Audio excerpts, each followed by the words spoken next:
Hello नमस्कार YouTube पर exam port 22 के चैनल पे आप सभी का हृदय की अनंत गहराइयों से आप सभी का स्वागत है, अभिनंदन है। आशा है आप सभी लोग बहुत अच्छे होंगे।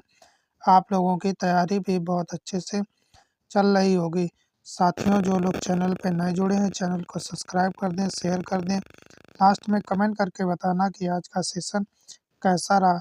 साथियों, आज हम पढ़ेंगे कुछ ईवीएस से संबंधित कुछ इम्पोर्टेंट क्वेश्चन यानी इन्वायरमेंट स्टडी, पर्यावरण अध्ययन से कुछ इम्पोर्टेंट क्वेश्चन रहेंगे। किससे? यानी इन्वायरमेंट से जीके से संबंधित क्वेश्चन, इम्पोर्टेंट क्वेश्चन लेकर के आए हैं जो प्रीवियस ईयर में किसी न किसी एग्जाम में पूछे गए हैं। चलो पहले जान लेते हैं पर्यावरण के बारे में। पर्यावरण को हिंदी में क्या कहा जाता है? इन्वायरमेंट को हिंदी में पर्यावरण कहा जाता है। क्या कहा जाता है? पर्यावरण कहा जाता है। अगर इसको संधि विच्छेद करके देखते हैं तो ये दो पार्ट में डिवाइड होता है। ये पर जो हमारा है पर्यावरण, तो ये हो जाएगा परि और दूसरे शब्द में हो जाएगा आवरण। क्या हो जाएगा? आवरण हो जाएगा। तो परि माने होता है चारों तरफ, आवरण माने होता है घेरा, घेरा होता है। जो हमारे चारों तरफ घिरा हुआ दिखाई दे रहा उसे ही क्या कहते हैं? पर्यावरण कहा जाता है। पर्यावरण जो शब्द है ये शुद्ध संस्कृत का शब्द है। किससे?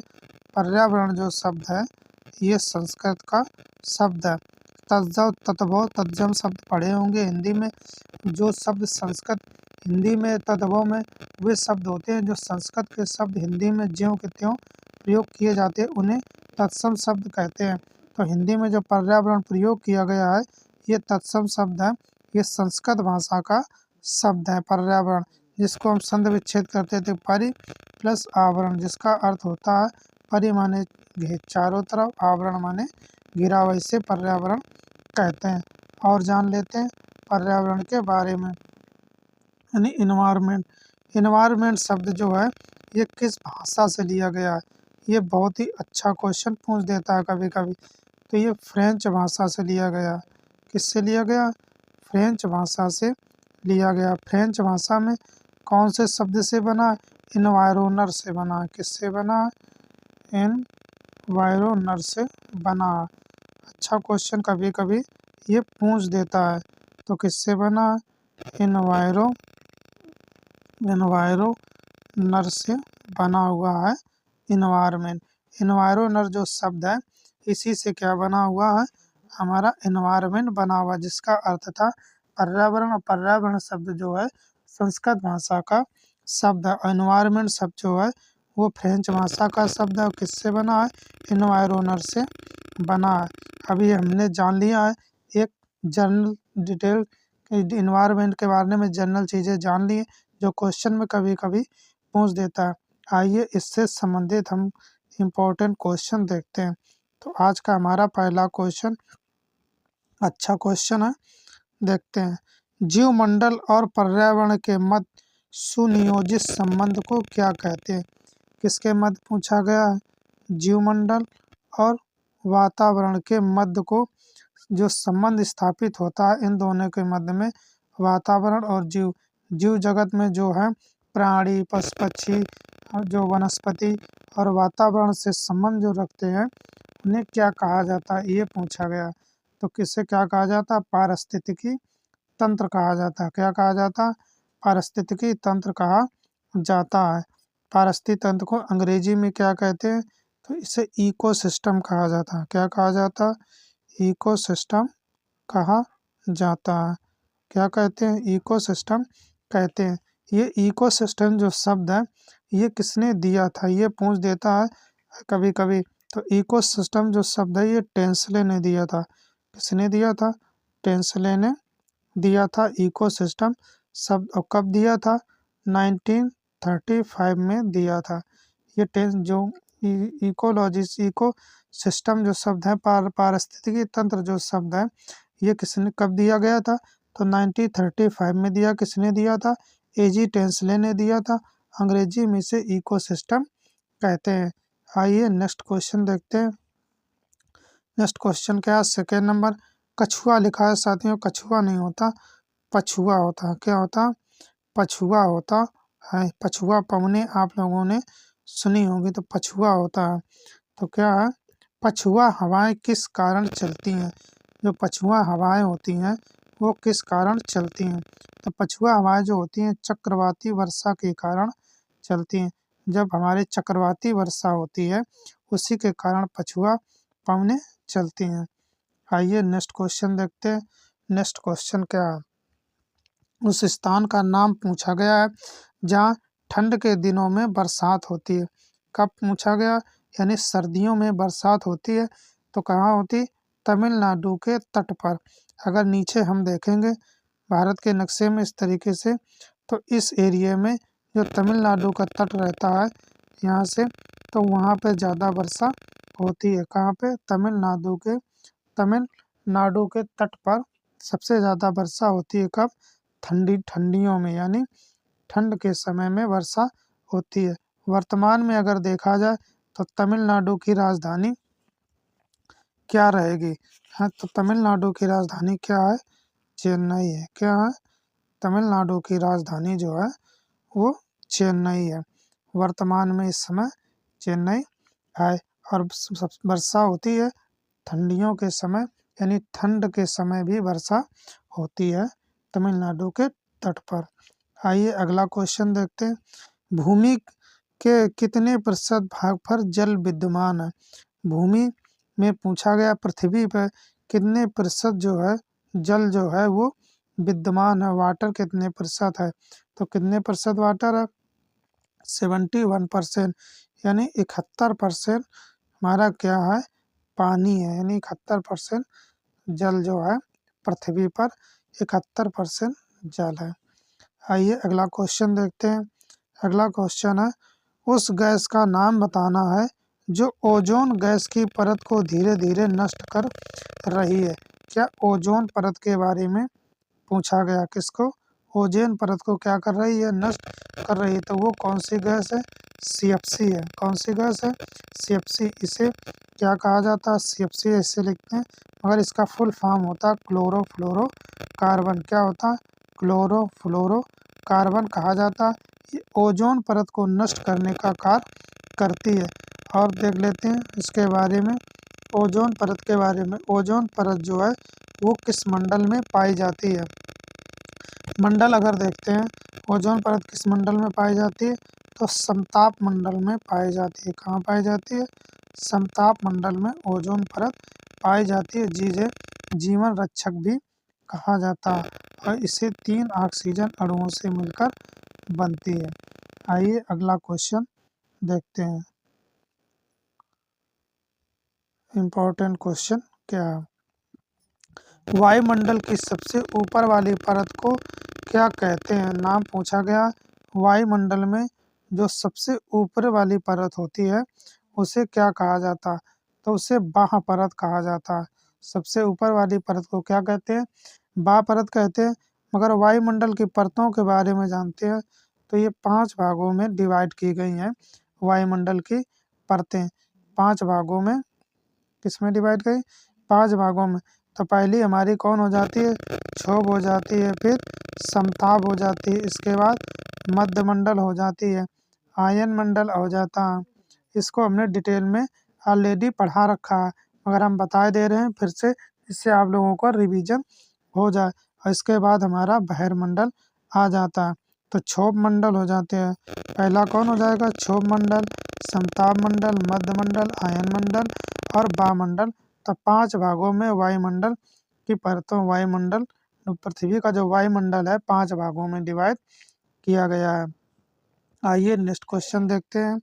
वायुमंडल में उपस्थित अक्रिय गैस कौन सी है?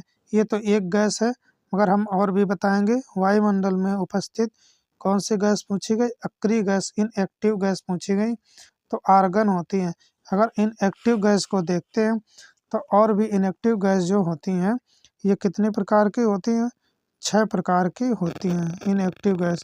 तो एक तो हमारी आर्गन हो गई, देखते हैं, और हीलियम होती है। कौन होती है, एक हीलियम होती है। इसके बाद नियॉन हो जाएगी, इसके बाद आर्गन हो जाएगी, आर्गन के बाद क्रिप्टॉन हो जाती है, इसके बाद जेनॉन हो जाएगी और रेडॉन हो जाएगी। तो ये 6 अक्रिय गैसें होती हैं। कौन सी? हमारे फिर एक बार देखते हैं। हीलियम हो गया, नियॉन हो गया, आर्गन हो गया, क्रिप्टॉन हो गया, ज़ेनॉन हो गया और रेडॉन हो गया। ये 6 कौन सी गैसें होती हैं? अक्रिय गैसें होती हैं। आइए अगला क्वेश्चन देखते हैं। उस आदमी का नाम पूछा गया, उस कैंडिडेट का नाम क्या है जिसने ग्रीन हाउस गैस की संकल्पना दी थी? किसकी संकल्पना दी थी? ग्रीन हाउस गैस की संकल्पना दी थी। तो उन श्रीमान जी का नाम है जोसेफ फारियर। क्या नाम है? जोसेफ फारियर जी ने क्या दिया था? ग्रीन हाउस की संकल्पना दी थी। आइए नेक्स्ट क्वेश्चन देखते हैं। वायुमंडल के दाब को किस यंत्र द्वारा मापा जाता है? वायुमंडलीय जो दाब होता है इसको किस यंत्र के द्वारा मापा जाता है?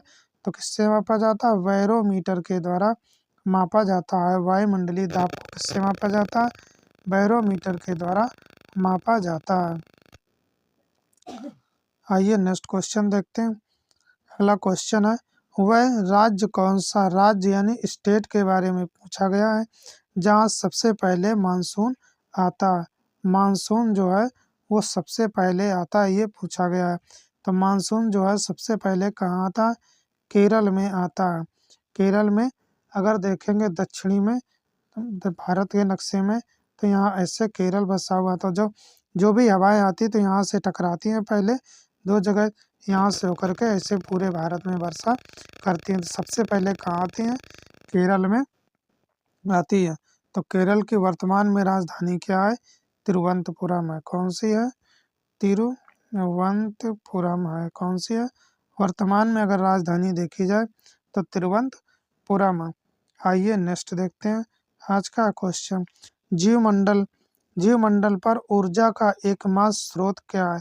क्या पूछा गया? ऊर्जा का एकमात्र स्रोत कौन सा है? एनर्जी के लिए कौन सा सबसे बड़ा सबसे एकमात्र स्रोत कौन है? तो सूर्य। कौन सा है? सूर्य यानी सन जो है यही ऊर्जा का एकमात्र स्रोत जीवमंडल में है। जीवमंडल में अगर कोई एकमात्र स्रोत है तो कौन सा है? सूर्य है यानी सन है। आइए अगला क्वेश्चन देखते हैं। पर्यावरण अध्ययन को क्या कहते हैं? नाम बताइए। पर्यावरण अध्ययन के बारे में पूछा गया, इन्वायरमेंट स्टडी के बारे में पूछा गया। तो इन्वायरमेंट स्टडी को क्या कहते हैं? तो इसे इकोलॉजी कहा जाता है। क्या कहा जाता है? इकोलॉजी कहा जाता है पर्यावरण अध्ययन को। इकोलॉजी शब्द जो है ये किसने दिया था? ये पूछ देता है कभी कभी। जो इकोलॉजी शब्द है ये किसने दिया था? तो इकोलॉजी शब्द जो है अर्नेस्ट हैकल ने दिया था सबसे पहले। किसने दिया था? अर्नेस्ट हैकल। किसने दिया था? अर्नेस्ट हैकल ने इकोलॉजी शब्द जो है ये दिया था। आइए अगला क्वेश्चन देखते हैं।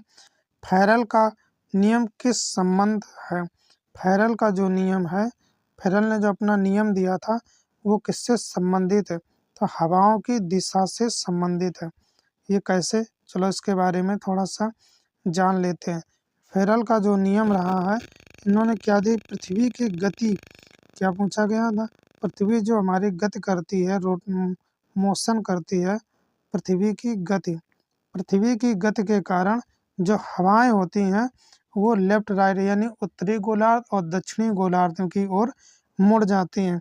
जब हमारी किस तरफ मुड़ती हैं? जब गति करना शुरू कर देती हैं तो नॉर्थ जो हमारी उत्तरी गोलार्ध में मुड़ती यानी नॉर्थ में मिलती हैं। तो ये किस दिशा में मुड़ जाती हैं? राइट साइड में मुड़ जाती हैं। किस साइड में मुड़ जाती हैं? राइट साइड में मुड़ जाती हैं पृथ्वी के गति के कारण। और जब ये साउथ दिशा की ओर गति करती हैं तो किस तरफ मुड़ जाती हैं? लेफ्ट साइड में ये हवाएं मुड़ जाती हैं। किस में मुड़ जाती हैं? लेफ्ट साइड में मुड़ जाती हैं।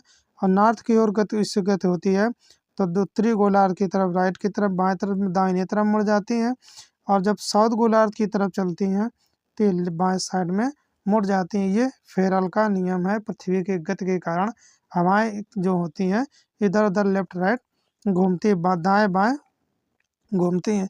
तो ये फेरल का नियम था। तो आप लोगों को ये फेरल का नियम अच्छे से समझ में आ गया होगा। हवाओं से संबंधित ये था। तो साथियों आज के हमारे इन्वायरमेंट से संबंधित ये इम्पोर्टेंट क्वेश्चन थे जो प्रीवियस ईयर के एग्जामों में किसी न किसी एग्जाम में पूछे गए, वही क्वेश्चन लेकर के आए थे। साथियों, अगर चैनल पर नए जुड़े हैं तो चैनल को सब्सक्राइब कर दें, शेयर कर दें, कमेंट करके बताया करें कि आज का सेशन कैसा रहा, लाइक कर दिया करें, जिससे हमें बहुत ही मोटिवेशन मिलता है। साथियों, आप लोगों को लगता है कि आपका छोटा या बड़ा भाई मेहनत कर रहा है तो आप लोग प्लीज़ शेयर कर दिया करें, जिससे हमें मोटिवेशन मिलेगा। और भी अपना अमूल्य समय निकाल कर हमारे चैनल पर जुड़ने के लिए, हमारा वीडियो देखने के लिए बहुत बहुत धन्यवाद। Thanks for watching this video.